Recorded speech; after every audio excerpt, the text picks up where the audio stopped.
Muy buenas noches, queridos hermanos, Dios los bendiga, ¿cómo están? Espero que estén bien aquí bajo esta lluvia que nos está refrescando, que nos está trayendo, pues yo creo, buenas nuevas. La lluvia es señal de buenas nuevas en el nombre de Jesús. Estoy muy contento de que nos hayamos conectado, de que ustedes estén conmigo. Espero que esta noche el Señor hable a sus corazones como lo está hablando al mío, y que podamos en el nombre de Jesús crecer un poco más con la palabra de Dios.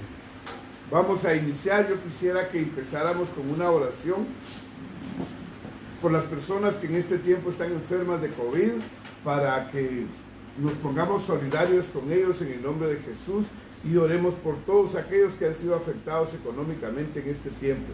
¿Le parece? Si quiere me acompaña. Cierra sus ojos, por favor.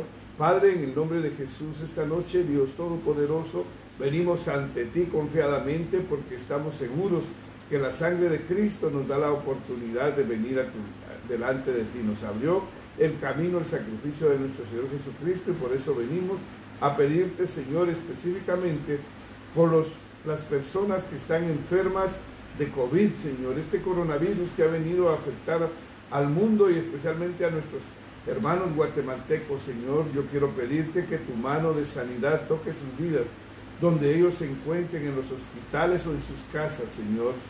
Tu mano poderosa, Señor, los toque, Espíritu Santo, y esa promesa de sanidad que nos dejaste, Señor, en la palabra que dice que por tu llaga fuimos sanados y curados. Yo quiero pedirte por aquellos hermanos en Cristo que están enfermos, que esa promesa se haga realidad, y que aquellos que no te conocen te puedan conocer en este tiempo, Señor, a través de los milagros que tú haces.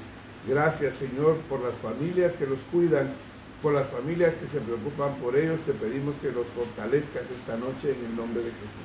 Así oramos por todos aquellos que han sido afectados económicamente, que han perdido su trabajo, que han sido suspendidos y que tienen en sus casas escasez de alimentos, Dios. Padre, clamamos, tú eres el dueño del oro y la plata, tú eres el que das pan al que come, Señor, y semilla al que siembra. Bendice a los hermanos y a los que no son hermanos, Señor, que están pasando esta situación. Te lo pedimos todo en el nombre de Jesús y te damos gracias porque siempre nos responden nuestras oraciones. En el nombre de Jesús, Señor. Amén.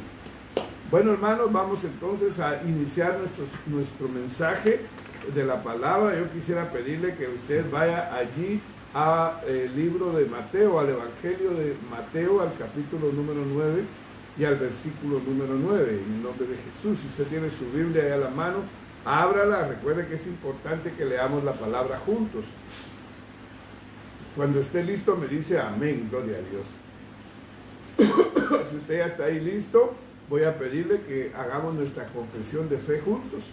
Amén, y que digamos: esta es mi Biblia, la palabra de Dios. Yo soy lo que mi Biblia dice que soy, y tengo lo que mi Biblia dice que tengo. Puedo hacer todas las cosas que mi Biblia dice que puedo hacer. Hoy la leeré, la estudiaré y la escucharé. Y la palabra de Dios transformará mi vida, cambiando completamente mi manera de pensar para transformar todo mi ser en el nombre de Jesús. Amén. Gloria a Dios. Vamos entonces a la palabra sobre la cual vamos hoy a basar el mensaje que el Señor nos ha dado. Es Mateo capítulo 9 y versículo 9. Dice la palabra de Dios en el nombre del Padre, del Hijo y del Espíritu Santo. Pasando Jesús de allí, vio a un hombre llamado Mateo, que estaba sentado al banco de los tributos públicos, y le dijo: sígueme. Y se levantó y le siguió. Y aconteció que estando sentado a la mesa en la casa, he aquí que muchos publicanos y pecadores que habían venido se sentaron juntamente a la mesa con Jesús y sus discípulos. Cuando vieron esto, los fariseos dijeron a los discípulos: ¿por qué come vuestro maestro con los publicanos y pecadores?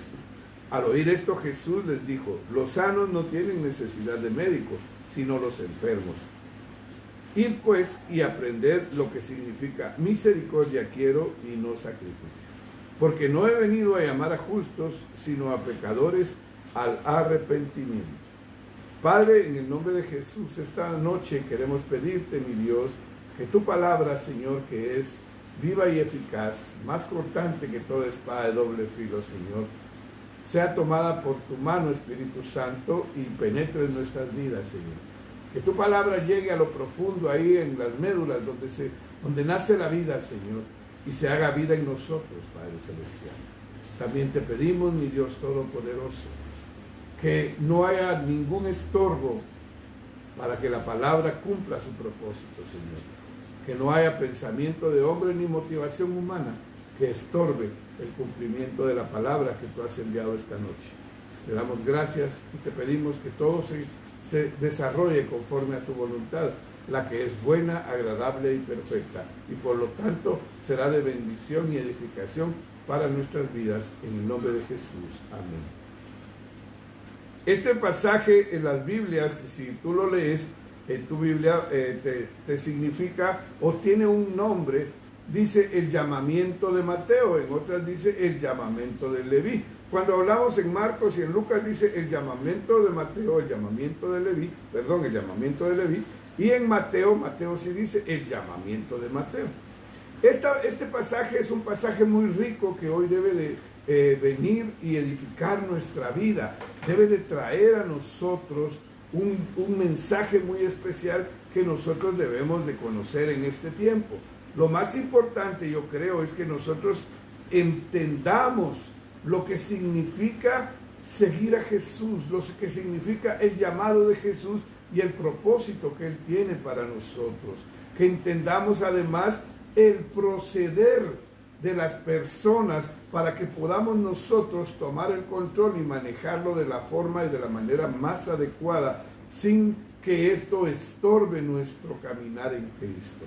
Es constante y difícil en este tiempo de las comunicaciones tan avanzadas y tan por todos lados, tan abiertas, digamos así, con las redes sociales, que encontremos estorbo por todos lados. Vamos a entender a través de este pasaje cómo la religión se convierte en el principal enemigo de un desarrollo completo de la vida del cristiano, de una transformación. Porque sabes una cosa, la religión es nuestro principal enemigo.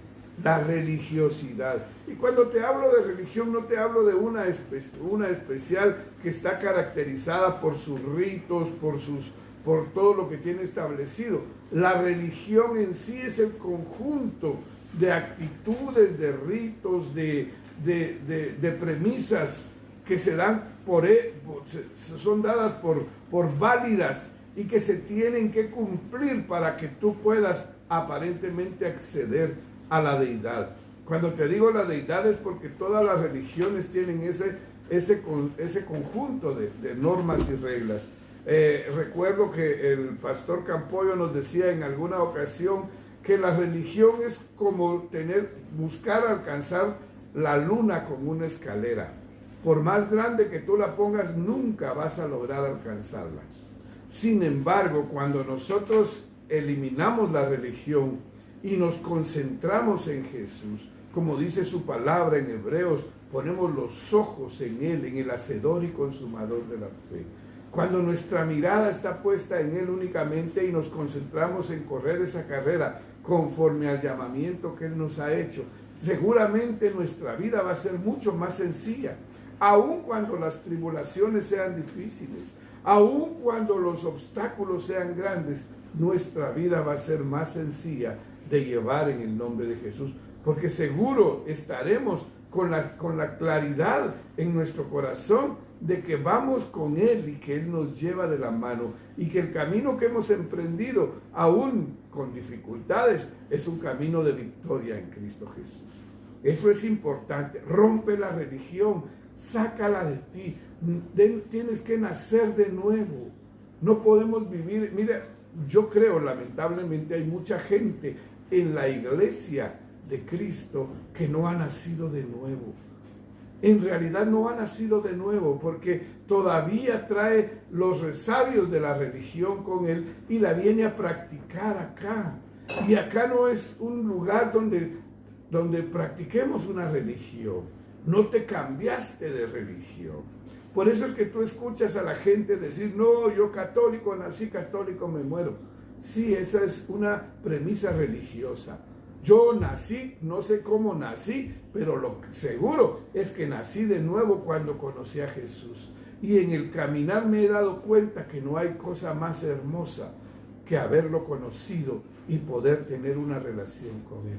Aun cuando yo sigo siendo un pecador, aun cuando yo soy débil y aun cuando yo fallo a cada momento, Él está dispuesto siempre a recibirme, sin ponerme dificultades, sin ponerme estorbos para que yo llegue a su presencia. Eso es lo lindo.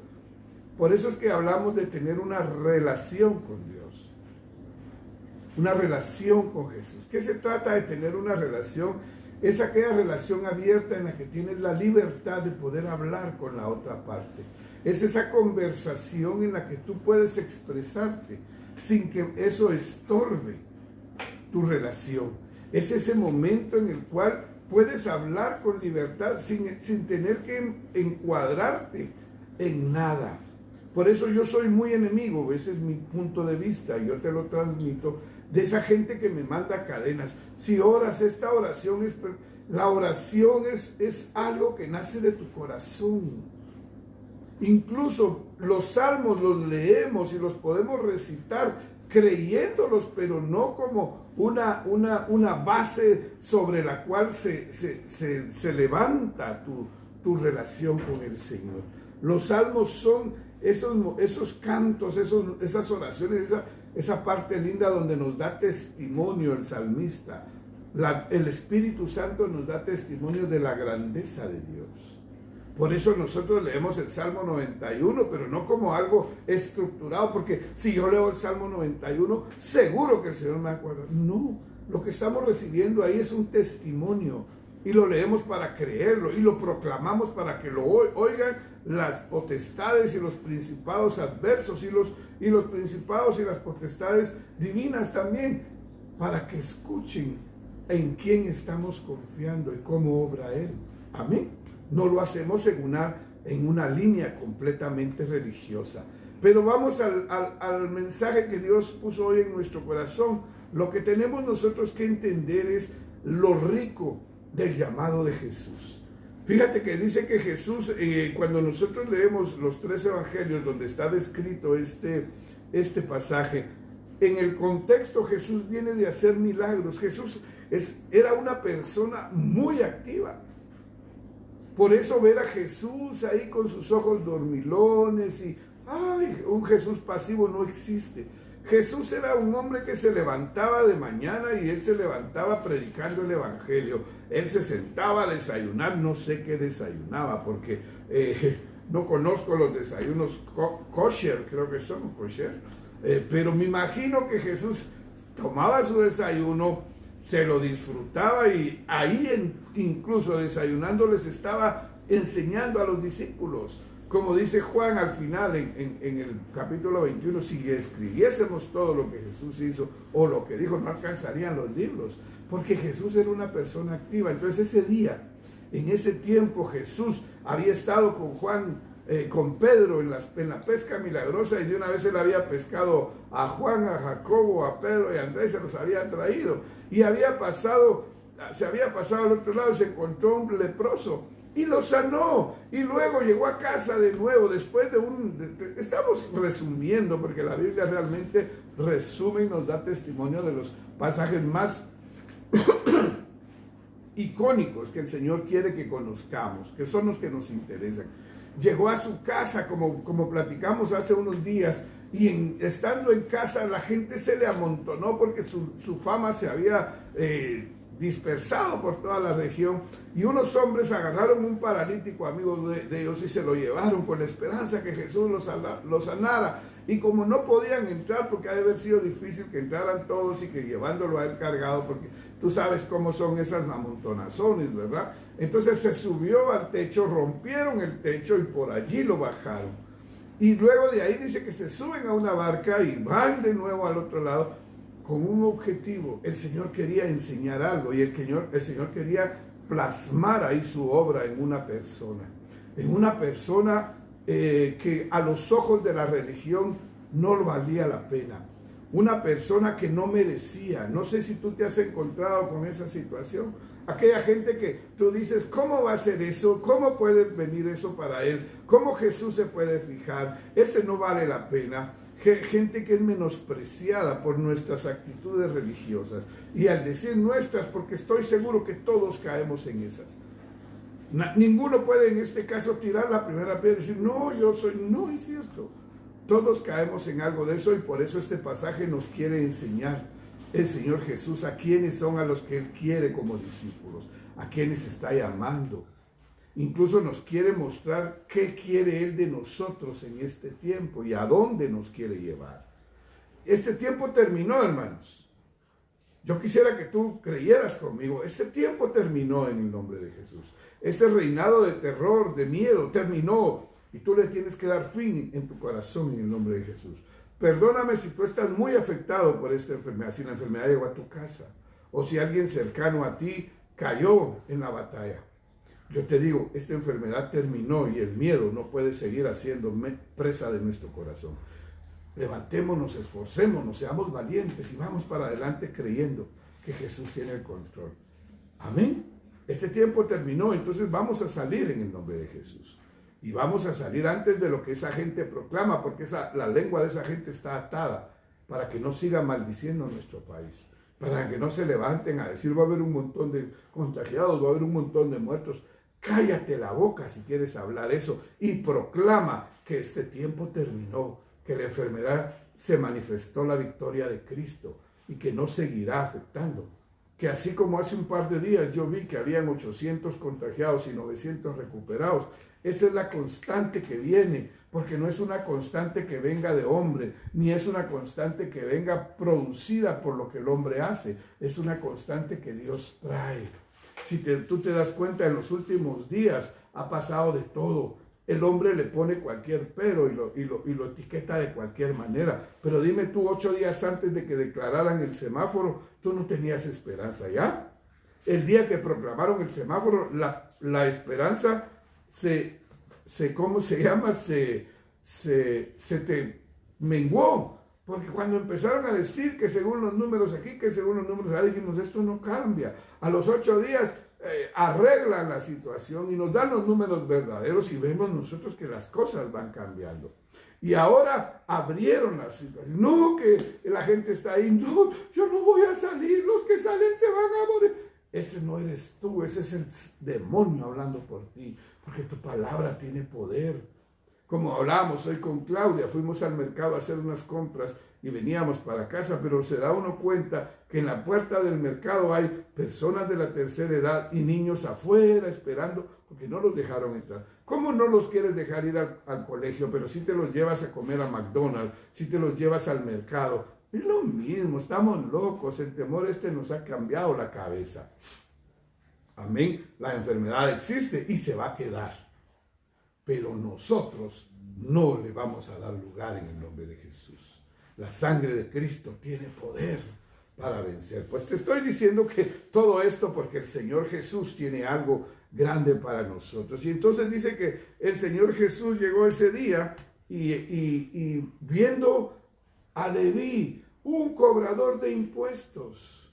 ¿Sabes que los cobradores de impuestos no los quería la gente en aquel tiempo? Porque número uno, trabajaban para el enemigo, trabajaban para el César. Y ellos estaban allí cobrando los impuestos, pero no solo ese era el pecado más grande era que ellos tenían la autoridad para cobrar una comisión sobre los impuestos. Entonces ellos tenían una regla, a tal persona se le cobra 10 de impuestos. Entonces ellos conseguían los 10, pero ellos pedían 20 porque los 10 extras se los quedaban ellos. Algo así como pasa hoy con nuestros cobradores de impuestos que están ahí en el gobierno, ¿verdad? Pero esa es otra historia. Entonces esta gente no era querida y los judíos eran gente muy, ¿cómo es la palabra que quiero utilizar? Eran muy específicos en el trato con la gente. Y a ellos muy meticulosos con ciertas cosas. Y entonces una persona que trabajaba para el imperio trabajaba para el César y que aún así le hacía daño a la gente de su mismo pueblo, no era querida. Entonces el publicano, que era el hombre que cobraba los impuestos, no era una persona amada. Y viene Jesús, lo voltea a ver ahí donde él está sentado. No sé cómo sería esta garita de impuestos. Él estaba sentado en su mesa donde él tenía las perchas de billetes, de fichas. En ese tiempo no, de monedas, no habían billetes. Él estaba cobrando, no sé qué cobraba, qué tipo, y estaba haciendo sus cuentas y él se estaba enriqueciendo con la necesidad de la gente. Jesús le dice, sígueme. Qué traumático eso. ¿Cómo Jesús llama a esa gente? Si Él se proclama ser el Mesías, si Él es el Maestro de Israel, si Él es el que hace milagros, si Él dice que Él es el Hijo del Hombre, si Él es el Hijo de Dios, ¿cómo viene a fijarse en esa escoria, en esa basura? Ese es el concepto realmente. Pero entonces Jesús está buscando que en ese tiempo se entienda y ahora lo entendamos más. Porque sabes una cosa, yo me encuentro con una gran sorpresa. Muchos cristianos, cuando ya se habla de la gente que ha cometido grandes pecados, cambian de actitud y hablan de mal y empiezan a maldecir. Merece la muerte, que nadie lo perdone, que no sirve para nada, es imposible. Y Jesús no actúa de esa manera. Nos ponemos en un plano superior. Ahora yo soy salvo, lo que yo hice no tiene valor delante de lo que él hizo, valor de mal, porque este hombre robó, asesinó, violó, abusó, yo no sé, sí hay pecados abominables para el hombre, pero Dios los califica iguales. Esa es una de las fallas de la religión, cuando la religión se pone a calificar pecados. Yo recuerdo hace muchos años, pues digo muchos porque hace unos 20, 22 años, yo trabajaba en una empresa donde la gerente de créditos era una amiga y a veces platicábamos. Y como yo en esos días empezaba mis andanzas en el Evangelio, ella siempre sacaba a relucir su religión. Y entonces en una ocasión contaba que su hija iba a hacer la primera comunión. Y que o la confirmación, no sé qué es lo que hacen. Y entonces, en esa enseñanza, la persona, el cura que les enseñaba, dice que les había dicho que habían dos tipos de pecados. El pecado que era más suave o blanco, no sé cómo era la palabra, que era de 25 quetzales para abajo. Si tú te robas 20 quetzales, ese pecado no tiene mucha importancia. De ahí para arriba tiene otra importancia. Y entonces los ponen así, pero Dios dice, nos enseña en su palabra, que para él pecado es pecado. Dice que incluso la murmuración es como el pecado de asesinato. Que decirle a alguien idiota, que decirle a alguien estúpido, tú estás cayendo en un pecado gravísimo delante de Dios.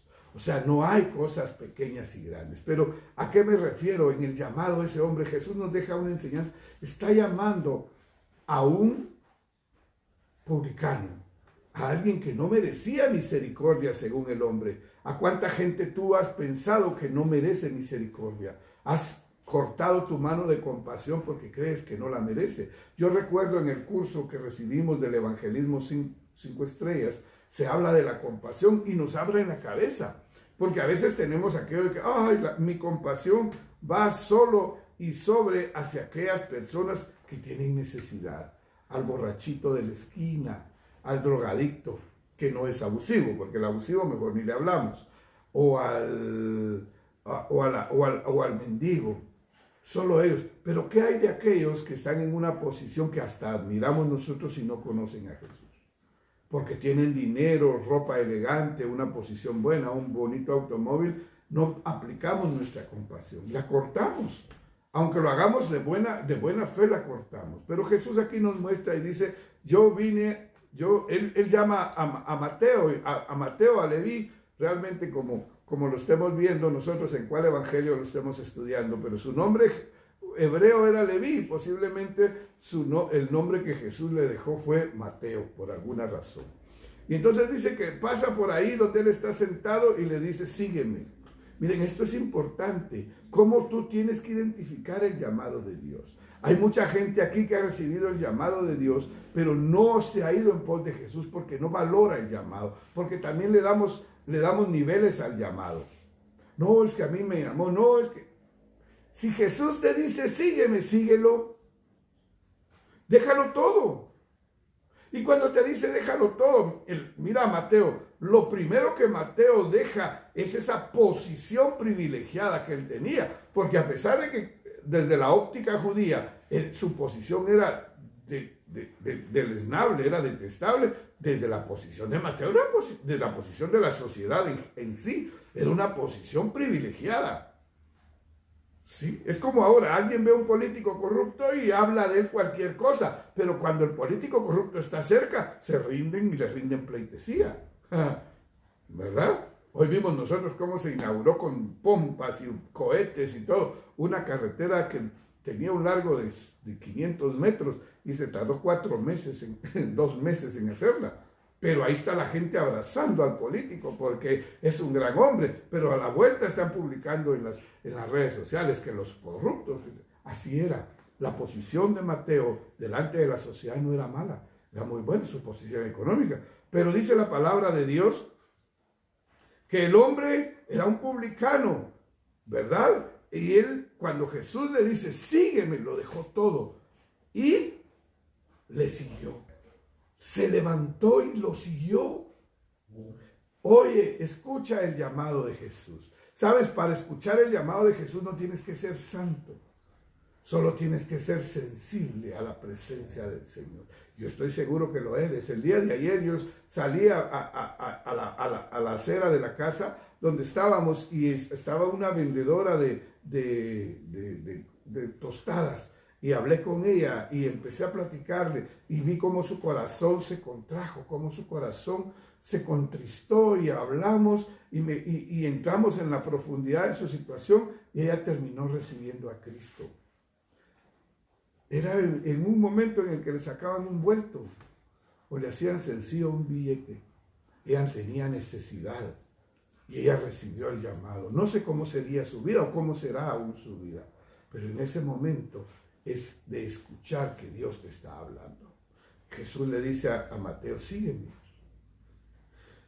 Y Mateo, ¿sabes una cosa? Se levanta y va con él. Desde ahí empezaron las situaciones, es donde debemos aprender. Jesús es un Dios osado, es osado, es un Dios valiente, es un Dios que no está viendo lo que tú piensas, lo que tú dices, lo que la sociedad tiene por normas. Regularmente las normas sociales, esas normas de sociedad, no tienen sentido para el Señor, porque Él no está tratando mejor a los ricos que a los pobres, o a los limpios que a los sucios, o a los enfermos que a los sanos. Él dice, sígueme. Y lo mismo hizo con nosotros. Porque aunque tú seas una mujer muy limpia, que se decora muy bien, que se perfuma muy bien, es muy agradable, o un hombre de una posición especial, no importa dónde estés, para Jesús, cuando Él te ve, eres una persona pecadora, que si nos pudiéramos ver en la óptica espiritual, nos veríamos encadenados, nos veríamos sucios, nos veríamos peor que el borrachito que toca a tu puerta y te pide comida a las 10 de la noche, porque no tiene, y con el aroma que saca un alcohólico a ese nivel. Peor que eso nos veríamos. Pero Jesús nos llamó, Jesús nos vio y nos dio la oportunidad. Ahora nosotros tenemos que valorar ese llamado. Ese llamado es especial. Jesús es osado porque llama al que nadie llamaría. Se fija en el que nadie le pone atención, aún a costa de la crítica social. Jesús dice, sígueme. Y viene Mateo y dice la palabra, y se levantó y le siguió. Es que mira, a mí me impresiona, porque si yo me voy a lo textual, me voy a las 3 palabras que vamos a ver, no son 3, son 7 palabras que hemos dicho. Sígueme. Y se levantó y le siguió. En esas 7 palabras, si las vemos literalmente, quiere decir que Mateo lo dejó todo abandonado. Y se fue detrás de Jesús. Mateo no le dijo, espérame, mira, voy a guardar el dinero, voy a rendir cuentas. No. O al menos ninguno de los 3 evangelios dice que lo hizo. Debió haber sido un orden el que él debió haber dicho a alguien, mira, quédate, ordename todo esto y hablamos después, yo me voy detrás del maestro. Y se fue, porque él tomó la decisión esa decisión especial de haber oído el llamado de irse en pos de Él. Pero lo más importante es qué sucedió en ese momento. Hubo una transformación en la vida de Mateo. Lo dejó todo. La palabra dice, ¿recuerdas que dice, el que no deja padre y madre, no me sirve? Habemos muchos de nosotros que todavía estamos, hermana, ¿quieres servir? Hermana, ayúdame. No, es que dice que mi mamá, es que mi mamita es lo más importante, es que... momento, algo no está claro allí. ¿Sabes cuál es el peligro de eso? De que tú te arriesgas a que el enemigo tome control tuyo.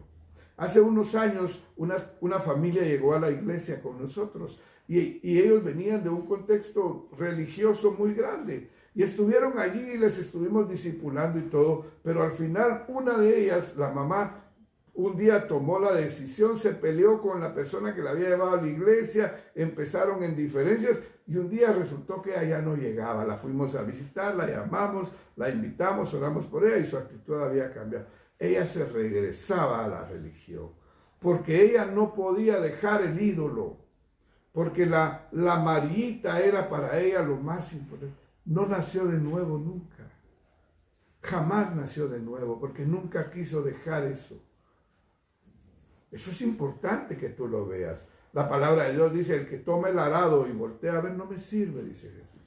No quiero nadie que esté añorando el pasado, quiero gente que vea hacia adelante, gente que se suba al camino conmigo y que empiece a caminar y que crea que el camino que llevamos es el camino de la salvación, que crea en lo que yo le predico, dice Jesús, en lo que yo le prometo y que tenga la capacidad de vivirlo, ¿verdad? Mateo lo que hizo fue cambiar de camino. Dejó al César, cambió de Señor. Eso es lo primero que tenemos que hacer. Y es lo que más nos estorba. Mateo dejó a César y siguió a Jesús. La cosa era difícil y diferente porque César le garantizaba posición, le garantizaba seguridad y le garantizaba dinero. Jesús no le garantizaba nada. ¿Recuerdas cuando Andrés y Natanael, creo que son, le dicen, ¿dónde moras, Señor? Y él le dice, las zorras tienen guarida y yo no tengo dónde poner mi cabeza. No era exactamente esa situación, pero lo que te estaba diciendo, seguirme a mí es incierto, lo tienes que hacer por fe, con la certeza y la seguridad de que conmigo vas a encontrar la vida eterna. No la vas a ver ahorita, pero yo te tengo preparado un lugar en el cielo.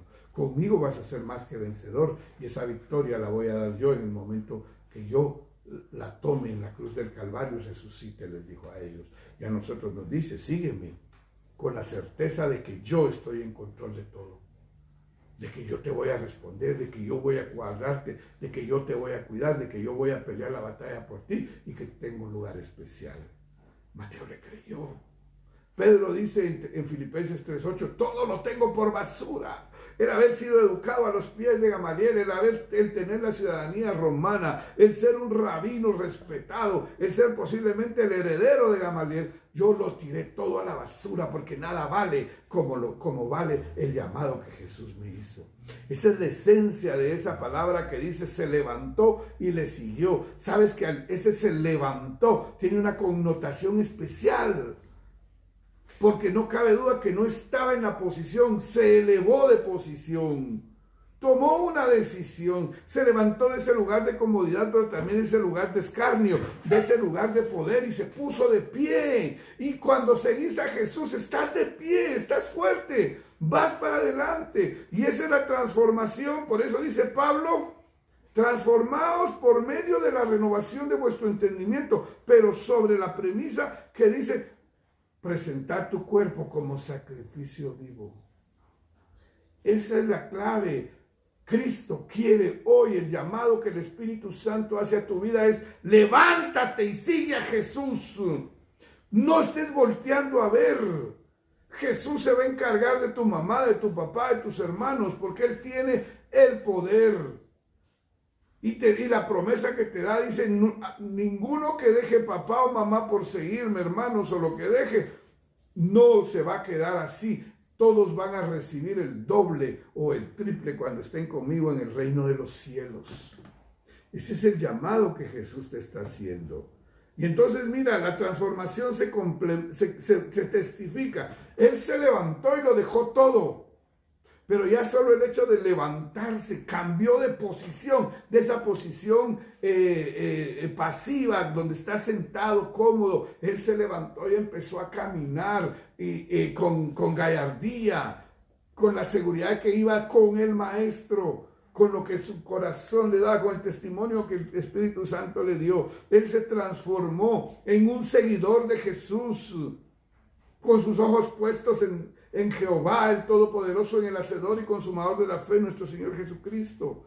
Pero la transformación se llega a su clímax cuando dice en el versículo número 10, y aconteció que estando sentado a la mesa en la casa, en los otros evangelios dice, y Jesús estaba sentado en la casa de Mateo, en la mesa de Mateo. Mateo le abrió, se lo llevó a su casa.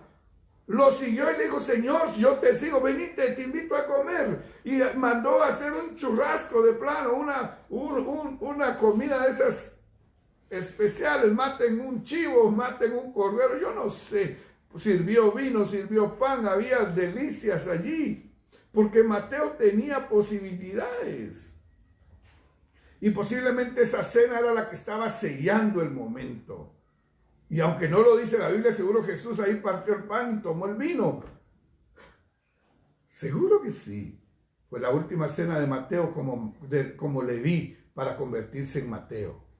Entonces Jesús estaba ahí sentado. Leví abrió la puerta de su casa, como tú y yo debemos abrir la puerta de nuestro corazón. Sí. Eso es lo que toca. Pedirle a Jesús y a sus discípulos que se están diciendo, Espíritu Santo, ven Señor aquí. Y mira, aquí hay algo muy importante. Y dice, he aquí que muchos publicanos y pecadores que habían venido se sentaron juntamente a la mesa con Jesús y sus discípulos. Jesús y sus discípulos estaban en la mesa reinando. Entonces dices tú, ¿pero qué significan los publicanos y los pecadores? ¿Sabes una cosa? Cuando Jesús llega a tu vida, tú abres tu corazón, eres transformado. Lo primero que sucede es que te dan ganas. No puedes aguantar las ganas de ir y predicar el evangelio. La señal de que naciste de nuevo, de que estás creyendo en Jesús, perdóname si tú no lo haces. Hoy no te estoy condenando, hoy te estoy llamando a que lo entiendas. Predica el evangelio. Porque Mateo llamó a sus amigos para darles testimonio de lo que había pasado y para presentarles quién era su nuevo Señor y quiénes eran sus compadres. Porque esos discípulos se habían vuelto su familia ahora. ¿Y para qué los trajo? Para que conocieran a Jesús. Amén. Mira qué magnitud de situación. El cambio de vida debe de hacer que tú te acerques a la gente que necesita y que des testimonio del evangelio. Que esa gente que se está muriendo en la religión, que esa gente que se está muriendo en el pecado, en el vicio, tenga la oportunidad de conocer a Jesús de primera mano, porque tú lo conoces y lo tienes aquí, y tú se los presentes. Yo le decía a la muchacha ayer, en medio de nosotros, aquí está una persona que te ama mucho y que te puede guiar, se llama Espíritu Santo. Tienes que confiar que Él está ahí y acudir a Él en todo momento. Preséntaselos. Pero si tú no lo haces, perdóname, pero no has sido transformado. Tal vez estás viviendo una religión. Y la religión mata. La religión mata. Amén. Pero la relación con Cristo te da vida. Y vida en abundancia. Esa es la clave de la transformación de Jesús. Amén. Pero sabes una cosa, siempre van a llegar aquellos, ¿verdad? A veces es tu familia, a veces son tus amigos, o a veces el diablo usa cualquiera, gente de la iglesia, para condenarte. Porque llegaron los fariseos. Esos fariseos no faltaban. Como que esos eran los colados de la fiesta, pero aquellos colados que están en todos lados. Yo no sé si tú te colaste a alguna fiesta cuando eras joven, yo sí me colaba a las fiestas. Y llegábamos a las fiestas y comíamos, bailábamos y hacíamos, bueno, yo no bailaba mucho, pero bailábamos. No sé si has visto esa película, una película que se llama rompebodas, no, creo que es. Bueno, son dos hombres que se van a meter a todas las bodas y hacen averías ahí, siempre van colados. Así eran los fariseos, ellos estaban en todos lados. Y allí, en esa reunión, no faltaron fariseos, no faltaron religiosos, no faltaron condenadores. Y eso te va a pasar a ti. Por eso es que a veces no damos el paso para proclamar a Jesús y comprometernos con Él e ir adelante. ¿Sabes una cosa? Por quedar bien con esa gente o temor a la condenación, te privas de la bendición de Dios. En serio. ¿Sabes en dónde lo veo yo? En tu manera de honrar a Dios. El que no ha nacido de nuevo no diezma. No pone a Jesús como su prioridad. ¿Sabes? En estos días yo he tenido la oportunidad de darle testimonio a la gente. Le digo yo, la situación de nuestra iglesia, como de todas las iglesias, por alguna razón, la situación económica no es la óptima. Nosotros vivimos por fe y tenemos compromisos, aún estando en casa transmitiendo, tenemos compromisos que los estamos creyendo que se van a solucionar por fe. Pero les digo yo, ¿saben una cosa? Cuando los pocos fieles vienen y hacen un esfuerzo, a mí me han llamado los hermanos, pastor, venga, tenemos una ofrenda, la voy a traer. Cuando me llaman las hermanas, me dicen, pastor, aquí está el diezmo, lo traigo y lo llevo a la cuenta de la iglesia, porque hay compromisos que tenemos que llevar, antes oro por ellos. Cuando sucede eso, sabes una cosa, yo lo primero que hago es tomar el diezmo de la iglesia. El aposento alto diezma, la iglesia diezma. O sea que tú diezmas doblemente. Tú diezmas cuando dispones dar tu diezmo y diezmas cuando la iglesia diezma en la casa que nos cubre en el nombre de Jesús. Pero sabes una cosa, mucha gente no lo hace porque no se logra comprometer, no entiende la bendición que significa honrar a Dios. Es el único versículo en la Biblia donde dice el Señor, pruébame en esto, dice. Y no lo han entendido. Y a mí me da tristeza ver que gente que gana muy bien y gente que tampoco gana bien viven en una miseria terrible porque no tienen en su corazón el anhelo de honrar a Dios, porque no le pueden creer a Dios. Pero ¿sabes qué? Porque se sienten condenados. Porque o leen en las redes sociales que el diezmo es para el pastor, que es un ladrón, que no sé qué, que no sé cuándo. O tienen gente cerca, o incluso en su corazón no es Jesús la prioridad. Hay alguien que les está diciendo, oye, te vas a quedar sin nada, oye, ¿por qué se los vas a dar? ¿Sabes qué parece el diezmo en este tiempo en todas las iglesias? Yo he hablado con los pastores, pareciera la colegiatura, porque yo trabajo en un colegio, y la gente ahorita piensa que no va a pagar, y hay gente que tiene dinero para pagar su colegiatura, y está tratando de no pagar. Esta es la oportunidad de no diezmar. Como no a la iglesia, no voy a ofrendar. Óyeme, te están engañando. Pero el pastor, yo no estoy mal. No estás donde Dios te quiere tener. Te lo prometo. No estás donde Dios te quiere tener. Pero quien se limita eres tú. Piénsalo. Esa condenación viene y te roba la bendición. Y entonces llegaron aquellos y dicen, y le hablan a los discípulos, miren por dónde entran, ¿verdad? ¿Por qué su maestro come con esos publicanos y pecadores? Les están metiendo, el diablo les está metiendo a aquellos duda, porque aquellos pueden decir, si de veras, ¿y qué hace el Señor Jesús con esta gente? ¿Por qué no estamos ahí con los rabinos? ¿Por qué no estamos en el templo? ¿Por qué come con ellos? Los discípulos no contestan, para que veas eso. Esa es la acusación religiosa. A veces te vienen a decir, no, es que como dijo una persona hace poco, los neopentecostales no tienen teología, dicen. Yo mejor no lo contesté. Nosotros tenemos fe. O te dicen, no, la Biblia no quiere decir eso. ¿Cómo saben ellos lo que quiere decir la Biblia si no la escribieron para que la interpretes?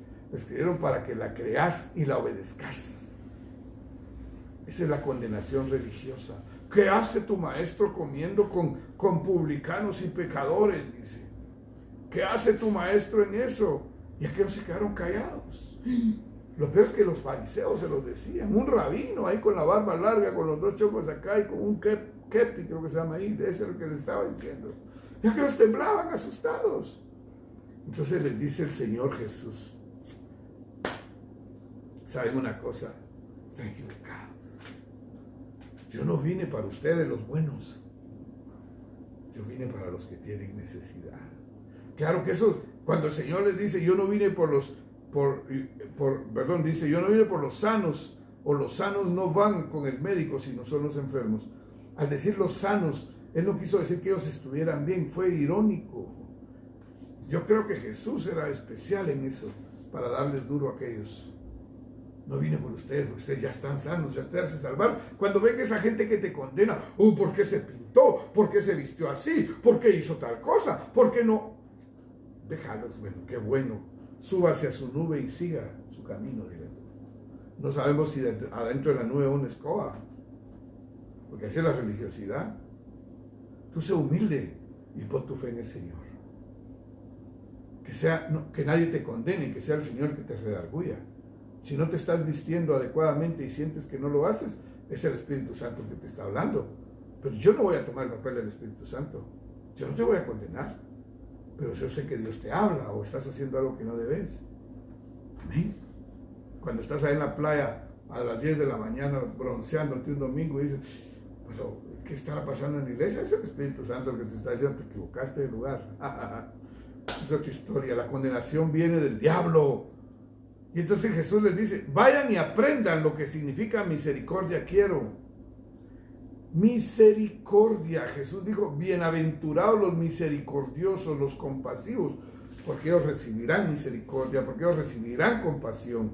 Muchas veces nosotros no recibimos compasión, no recibimos misericordia, porque nosotros la bloqueamos. Es que las bendiciones, hermano, ya están dadas. De veras, no es que Jesús tenga a un apóstol ahí, mira vos, y está ahí contando, amar, compárenle esa bendición, pero denle más a aquel, quítenle a este. No, hombre, el Señor ya estableció las cosas. Nuevas son sus misericordias cada día sobre ti. ¿Sabes quién las para? Tú. Cuando tú sales a la calle y encuentras una persona con bandera blanca y empiezas, uy, aprovechados, son unos ladrones, ahí te bloqueaste las bendiciones, mamadita, papaito. Ahí te las bloqueaste. Seguro, la misericordia no va a caer sobre ti. Cuando tú no diezmas, no recibes la abundante bendición. No es atado el devorador que se está comiendo todo lo que tú tienes. No recibes esa. Ahí se queda bloqueado todo lo que Dios te ha prometido. Y que acordate que dice, abrirá las ventanas de los cielos y derramará bendiciones hasta que sobreabunden. No te está hablando solo de dinero, de salud. Te está hablando de prosperidad en tu corazón, de sanidad en el corazón, de sanidad en tus relaciones, de capacidad para humillarte, de capacidad para bendecir y para recibir bendiciones. Somos nosotros, entiende esto. Dios no está ahí maldiciéndote. Dios se enojó. No, es que esto vino porque Dios está enojado. No has leído la Biblia. A veces es gente que leyó la Biblia. Mira, todo está escrito y está determinado. Dios no está enojado. Ay, ahora hay más homosexuales. Eso me pone bravo. Les mando una pandemia. No es cierto. Esto está escrito. Que el enemigo está revolviéndose. Anda como león rugiente buscando a quien devorar. Está generando todas esas maldiciones para que nosotros seamos cooptados. Al decir nosotros la humanidad completa y seamos sacados de la presencia de Dios. El Señor es misericordioso y si tú elevas tu oración, si tú levantas tu vista, si tú te fijas en Él, si tú clamas a Él, si tú te arrepientes y le pides perdón, si tú te pones en la brecha, allí sí lo mueves a compasión. Si tú eres compasivo en este tiempo y Dios te ha dado y se lo da y ayudas. Si el Señor te dio 100, dale 1, dale 2 a la persona que está con necesidad. Si conoces a alguien que tiene hambre. Las bendiciones de Dios están puestas. El que las detiene eres tú. Si nosotros pudiéramos verlos, estos mis ejemplos, no sé si te gustan, pero yo creo que andaríamos, no sé si has visto Los Cuatro Fantásticos. La chica fantástica genera un campo de energía que hace un domo alrededor de ella, donde nada lo puede llegar. Yo creo que cuando nosotros actuamos en contra de la voluntad de Dios, actuamos según nuestros deseos, cargamos un campo de fuerza y según nosotros andamos muy bien, no nos damos cuenta que las bendiciones no lo pueden traspasar. Yo te voy a dejar esto en tu corazón. Diezma, ofrenda, ayuda al necesitado, honra al Señor. Él te va a honrar. Honra a Jehová con todos tus bienes y las primicias de tus frutos, creo que dice, ¿verdad? Y tus graneros rebosarán. Diezma y te va a abrir las ventanas de los cielos. Si estás pasando una situación difícil, créele. Ay, no, es que dice que es del Viejo Testamento. Yo ya te dije que si tú me ves, tienes de creer que este libro es uno. No está en dos partes. No está en dos partes. Amén. 66 libros que forman uno. Mejor dicho, 66 capítulos que forman un solo libro. Una sola palabra en el nombre de Jesús. Así que no hay nada. Jesús dijo, yo no vine a abrogar lo que ya estaba dado, sino a que se cumpliera en mí y a generar algo nuevo. Amén. Pero ¿cómo lo generó? Trajo todo, lo cumplió en él y eso fue lo nuevo que él nos trajo en el nombre de Jesús. Así que, entonces dice que el Señor dijo, vine a que conozcan qué es la misericordia. No quiero sacrificios, no quiero religión, no quiero que hagan cosas según ustedes que con esas me van a agradar. El último sacrificio y el sacrificio eterno y verdadero fue el sacrificio de Jesús, el Cordero de Dios que quita el pecado del mundo. Ya lo que tú hagas, que te hinques, que te pongas de cabeza, que grites, que te pongas la ropa de una manera, tu ropa interior te la pongas, no importa, eso no vale. Que te eches cargas encima, no vale. Quiero misericordia. ¿Sabes? A mí me impresiona la palabra ahí en Hechos cuando Pablo dice, les di la mano a Pedro, a Juan y a Jacobo, y con esa, cuando les di mi diestra, ellos me dieron su diestra, me aprobaron, pero me dijeron, lo único que te pido, o lo único que te pedimos encarecidamente es que te ocupes de la gente pobre. Esa es la verdadera religión, dice Santiago. O sea, Jacobo, el que le dio la mano a Pablo, es Santiago, él es el que dice, la verdadera religión es que vayas y te procures por los pobres. Hagamos eso, tengamos misericordia, tengamos amor y vamos a ver al Señor en plenitud en nuestra vida.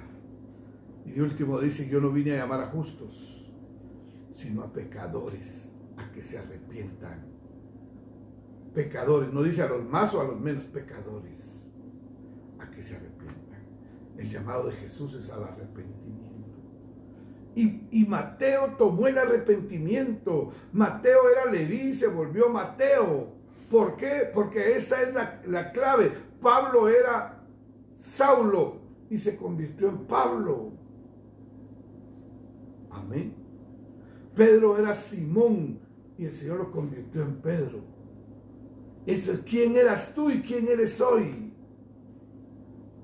Amén. ¿Quién eras tú y quién eres hoy?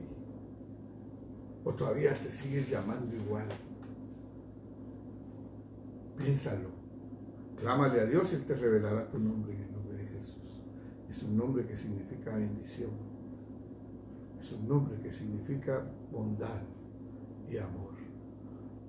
Él no vino a llamar a justos, sino a pecadores. Por eso yo quiero pedirte esta noche que si tú ya viniste a la iglesia, creíste un día y te levantaste, pero no has logrado, no dejaste atrás las cosas. Si todavía volteas a ver cuando pones la mano en el arado, todavía volteas a ver y dices, wow, cómo está de bonita la fiesta. O cuando te recuerdas, es que yo tuve 20 novios, era la chava más popular del mundo. Eso ya no vale ahora. Es que yo era el traidito, a mí nadie me pegaba, es que yo era, eso era. Lo que era ya no es y no volverá a ser. El único que era, que es y será para siempre se llama Jehová, el Dios Todopoderoso, el Creador. Tú no, yo no, nosotros morimos. Con Cristo estoy juntamente crucificado, ya no vivo yo, mas Cristo vive en mí. Es que yo tengo tú no tienes nada Lo que ahora tienes, lo tienes por la gracia, la misericordia y la justicia divina en el nombre de Jesús.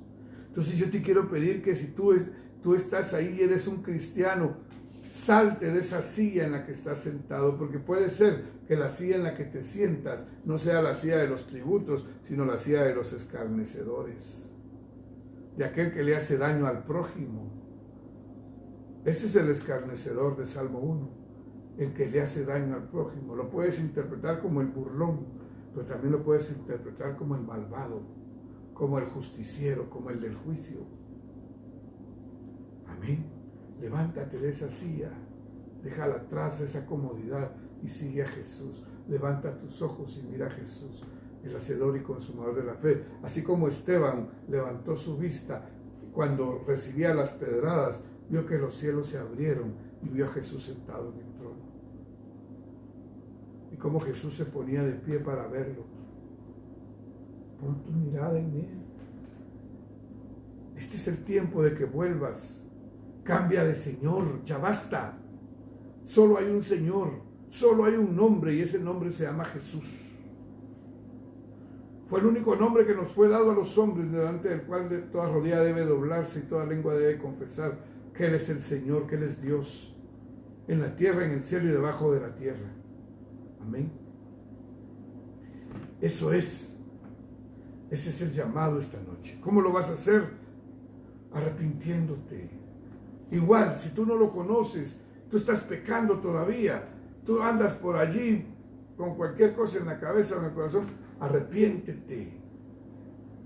Arrepentirse es tomar un nuevo camino, hacer las de Mateo, las de Leví. Leví estaba sentado cobrando impuestos, Leví se levantó, se puso de pie y se fue con Jesús, fue a armar un banquete, invitó a Jesús y se quedó con él en su casa. Hoy te llama el Señor para que tú puedas recibirlo. ¿Cómo lo vas a hacer? Una oración sencilla.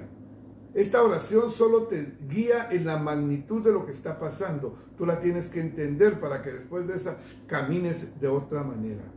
Solo le tienes que decir, tienes que reconocer en tu corazón que te das cuenta que necesitas a Jesús y que Él es Dios y que la vida que has llevado te das cuenta que a Él le ofende.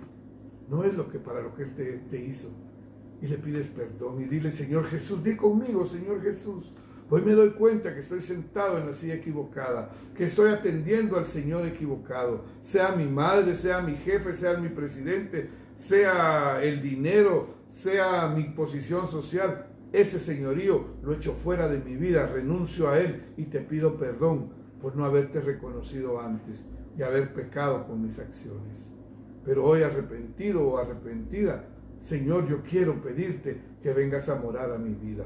Renuncio a la vida anterior, díselo. Renuncio a todo pacto, toda palabra que yo haya levantado. Y te reconozco como el único Señor y Salvador de mi vida.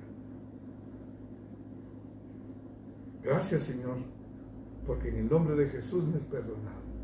Hoy yo declaro que Jesús es el Señor de mi vida, díselo. Eso es. Ahora ponlo en práctica. La oración no te salvó, sino que la oración te hizo reconocer tu posición y te hizo entrar en una nueva dimensión. Ahora vívelo. Arrepentido, empieza a caminar de nuevo y siembra una nueva semilla en tu vida. Pon un Señor diferente. Ya no el dinero, ya no el juego, ya no el vicio, ya no el fútbol. Ahora, ya no tu mente, ya no tu mamá, ya no el bulto ese, el ídolo que adorabas. Ahora es Jesús, el que fue crucificado, bajó a la tumba, llegó al infierno, lo deshizo todo y resucitó. Y está sentado a la diestra del Padre. Amén. Y si Jesús entró a tu corazón hoy a sentarse a comer, empieza a predicar. Ay, pero es que ya tan luego, y no soy pastor. Empieza a predicar. Cuéntale al mundo que conociste a Jesús. Cuéntale al mundo lo que pasó en tu vida. Amén. Amados, ese es el mensaje que Dios mandó hoy para ustedes. Yo quiero que por favor me acompañen antes de terminar en una oración. Una oración que el Señor pone en mi corazón y yo he orado para que sea efectiva. Yo sé que ahí detrás de la cámara donde tú estás sentado hay mucha gente que sufre una enfermedad, que está sufriendo en su corazón porque no ha podido perdonar y porque tiene dolor y amargura. Pero si oramos, estoy seguro que el poder de Dios te puede sanar. Necesitas un toque del Señor, cierra tus ojos. Señor Jesús, tu palabra dice que yo oraré por los enfermos y los enfermos sanarán. Yo pongo mi mano hoy aquí, Señor, en la cámara. Seguro que espiritualmente estoy tocando a mi hermano y que tu Espíritu Santo estás allí con ella y que la estás sanando. Traes sanidad a esa vida, Señor. Yo declaro que toda enfermedad, diabetes, cáncer, es sanado en el nombre de Jesús. Mi Dios es el Dios de los imposibles y Él puede operar en ti. Esa situación en tu matrimonio tiene solución si tú lo pones en las manos del Señor. Si tú lo buscas a Él de corazón, Él te responde. Esa situación en tu familia, esa oportunidad que estás buscando, Dios te da la oportunidad hoy. Créelo, créelo. Esa oportunidad está contigo. Has estado orando porque se abre una puerta. Dios te ha abierto una puerta hoy. Yo declaro que hay una puerta abierta para ti. Solo tienes que verlo con la óptica del Señor en el nombre de Jesús. Padre, toca cualquier enfermedad. No hay imposibles para ti. No hay nombre que se pueda igualar a ti. Señor, tú eres poderoso. Yo declaro sanidad en tu vida. Veo rodillas, yo oigo que hay una rodilla que necesita sanidad. Hablo a esa rodilla que sea sanada en el nombre de Jesús. Y todo milagro que estés anhelando, yo estoy seguro que mi Dios responde mis oraciones hoy y obra en tu vida en el nombre de Jesús. Gracias, Señor. Gracias. Gracias por acompañarme. Gracias por creerle al Señor. Créeme que no está en mi corazón transmitirte algo que nazca en Él por mi naturaleza. Es lo que Dios puso en mí. Yo creo porque Él quería hablarte a ti. Así que gracias por estar acá, por habernos acompañado un día más. Ya sabes, soy el pastor Malcolm Morales. Te amo mucho. Algunos no los conozco, pero ya mi amor está contigo. Un amor en Cristo. Y estoy para servirte. Somos de la iglesia El Aposento Alto en San Miguel Petapa. Espero que poder algún día verte ahí conmigo y compartir las maravillas que Dios hace en ese lugar. Pero sobre todo ahora, la iglesia es esta y los milagros de Dios están contigo. Cristo viene pronto. Toma este mensaje y guárdalo en tu corazón porque la venida del Señor es pronta y Él viene por una iglesia santa y sin mancha en el nombre de Jesús. Gracias a todos, los bendigo este jueves y espero verlos mañana a las 5:30 en la oración matutina y el domingo de nuevo en el mensaje que el Señor pone en nuestro corazón. Buenas noches, Dios los bendiga a todos.